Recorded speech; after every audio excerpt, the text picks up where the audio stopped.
ଦଶ କାମ ଛାଡ଼ି ଗାଧେଇ ପଡ଼ିବା, 100 କାମ ଛାଡ଼ି ଦେବଟି ଖାଇ, 1000 ଛାଡ଼ିବ ପର ଉପକାରେ, 1,00,000 ଛାଡ଼ି ହରି ନାମକୁ ଧାଇ। ଦର୍ଶକ ବନ୍ଧୁ, 1000 ବର୍ଷ ପୂର୍ବର ଓଡ଼ିଆ ସାହିତ୍ୟରେ ଯାହା ଲେଖା ଅଛି ଆମେ ସେଇଟାକୁ ଫଲୋ କରୁନେ। ଆଜିକାଲି ଯେଉଁ ଗୁଗଲ, ଫେସବୁକ୍, ହ୍ୱାଟ୍ସଅପ୍, ଟ୍ୱିଟର ଆଙ୍କ ପଛରେ ଆମେ ଭାଗି ଚାଲିଛେ। ଫେସବୁକ୍ ରିଲ୍ ଆଜିକାଲି ଆମ ବାଇବେଲ, ଫେସବୁକ୍ ରିଲ୍ ଆଜିକାଲି ଆମ ଭଗବତ ଗୀତା, ଆମେ ତା ପଛରେ ଆଜିକାଲି ଭାଗି ଚାଲିଛେ। କିନ୍ତୁ ମନେ ରଖନ୍ତୁ ଦର୍ଶକ ବନ୍ଧୁ, ଆମ ପିଲାବେଳେ ଆମେ କ'ଣ କରୁଥିଲୁ? ସକାଳୁ ଉଠିଲୁ, ନିମ ଦାନ୍ତ କାଟି ହେଉ ନହେଲେ କରଞ୍ଜ ଦାନ୍ତ କାଟି ହେଉ ଦାନ୍ତ ଘଷିଲୁ, କିଛି ନହେଲେ ନଈ ବାଲି ଜିନ୍ଦାବାଦ। ନଈ ବାଲିରେ ଦାନ୍ତ ଘଷି ଦେଇକିରି ଆସିକିରି କଂସେ ପଖାଳ, ଲେମ୍ବୁ ଖଣ୍ଡେ, ଆଳୁ ଚକଟା ଟିକେ, ବାସ୍ ଖାଇ ନେଇ ସ୍କୁଲ ଦୌଡ଼ୁଥିଲୁ। ଆଜିକାଲିର ଛୁଆ କ'ଣ କରୁଛନ୍ତି?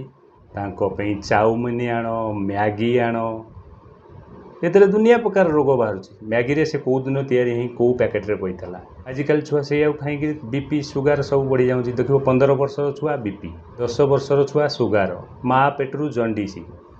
ଏଗୁଡ଼ା ସବୁ ଆମ ବେଳେ ନଥିଲା ଏଗୁଡ଼ା ସବୁ। ତେଣୁକରି 1000 ବର୍ଷ ତଳେ ଯେଉଁ ଓଡ଼ିଆ ସାହିତ୍ୟ ଲେଖା ହେଇଥିଲା ତାକୁ ଆମେ ଫଲୋ କରୁନୁ।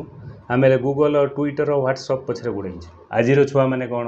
ଆଜିକାଲି ଦେଖ, ସେମାନେ ଘରୁ ବାହାରିଲେ ତାଙ୍କ ମା ହାତ ଧରି କାଖେଇ ନେଇକି ଯାଉଛନ୍ତି, ଭ୍ୟାନ୍ରେ ବସେଇ ନେଉଛନ୍ତି। କାମ ସରିଲା, ଭ୍ୟାନ୍ରେ ବସି ସେଠି ସ୍କୁଲ ଗଲେ। ଚାଲିବାର ନାହିଁ, ଜମା ହାର୍ଡ଼ୱାର୍କ ନାହିଁ, କିଛି ନାହିଁ। ତେଣୁକରି ଯେତେ ଆମେ ମଡ଼ର୍ଣ୍ଣାଇଜ୍ ହେବା ଆମେ ସେତେ ରୋଗଗ୍ରସ୍ତ ହେବା। ଧନ୍ୟବାଦ।